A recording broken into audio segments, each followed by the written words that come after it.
মুরব্বী মুরব্বী এটি কি কথা বুঝতে পারছেন না? হেরার সে আমরা সুন্নিরা অনেক সভ্য, কথা ঠিক কিনা বলেন?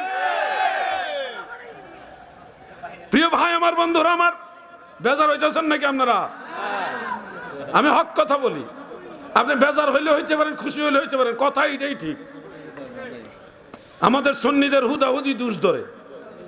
তারপরে তো আমি অসংখ্য অসংখ্য ধন্যবাদ জানাই এই হবিগঞ্জের কৃতি সন্তান আল্লামা মুফতি মনিরুল ইসলাম মুরাদ চৌধুরী সাহেবকে। তিনি লাইভে এসে বলছে আমি বাস্তবে জিকির করেছিলাম তরিকতের জিকির। এই জিকিরটাকে এডিটিং এ বই দেখেন, আমি কথা কইতাছি একটা, এটা আবার লাফায় লাফায় আওয়াজ হইতাছে। এটা থাক থাক, শুনে না, বুঝাই তুই না আর এটা একটু খেয়াল করেন।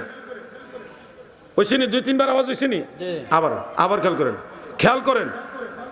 ওইসিনি দুই তিনবার আওয়াজ করেন না কে? এটার ইকু নাকি তা কয় এটারে? এই ইকু সিস্টেমে দেখা গেছে একটা শব্দকে ডাবল বা ট্রিপল রিপিট করে।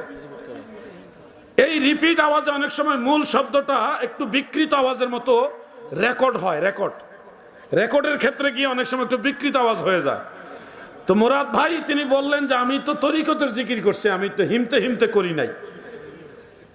আমরা হয়তো শুনছি হিমতে হিমতে বা এরকম, কিন্তু শব্দটাই বিকৃত হতে পারে, আবার এডিটও হইতে পারে। আর এখন এই জামানায় এমন এডিট সিস্টেম আসছে যে ওয়াজ করতেছি আমি, আমার চেহারা পুরাটাই ফালটাই আরেকজন হুবহু এখানে বসায় দেওয়া সম্ভব। এগুলো আপনারা মুরব্বীরা বুঝবেন না, আমাদের যুব সমাজ সবাই জানে। এটারে জানে কি এডিট কয়, super edit, super edit, AI নাকি কি মাস্টরি বাইরেছে ভাই। হঠাৎ করে যদি এই যুবকরা ধরেন একজন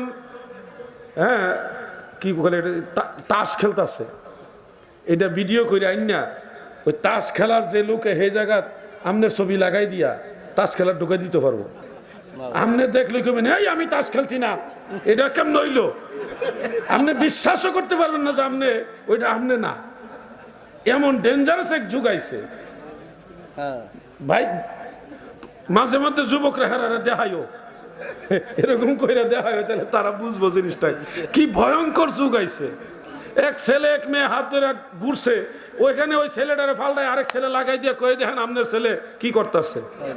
আসলে কিন্তু হে ঘুরছে না, হের এডিট করে লাগাই ফালটাইয়া কইতাছে আপনার ছেলে দেখেন কিটা করছে, স্কুলে না যায় আর বাপে ধরছে ভিডা মার দে তোর এইটা করতে পাঠাইছে। এই জন্য যাচাই বাছাই ছাড়া কিন্তু হঠাৎ করে কোনো কিছু বিশ্বাস করা যাবে না। মুরাদ চৌধুরী সাহেব বলছে আমি তো আল্লাহর জিকির করছি, এটা হয়তো বিকৃত আওয়াজ হয়েছে অথবা এডিটিং করে এরকম করা হয়েছে মজা লাগাইবার জন্য, বিনোদন নেওয়ার জন্য। তো এটা আমি ধন্যবাদ জানাই যে আমাদের সুন্নি আলেমদের মাঝে আমানতদারিতা আছে, আল্লাহর ভয় আছে, যার কারণে আয়েশা নিজে খোলাসা করছে। ভুল হইলে তো ভুল সংশোধন হবে, অসুবিধা না। আমারও তো ভুল হইতে পারে, কেউ আলেম ভাইরা ভুল মানুষ কি ভুলের ঊর্ধ্বে নাকি? আমারও ভুল হইতে পারে। ভুল হওয়াটা মূলত ভুল না, ভুল হওয়ার পরে এই ভুলের উপরে ইস্তেকামত থাকা হলো বড় ভুল।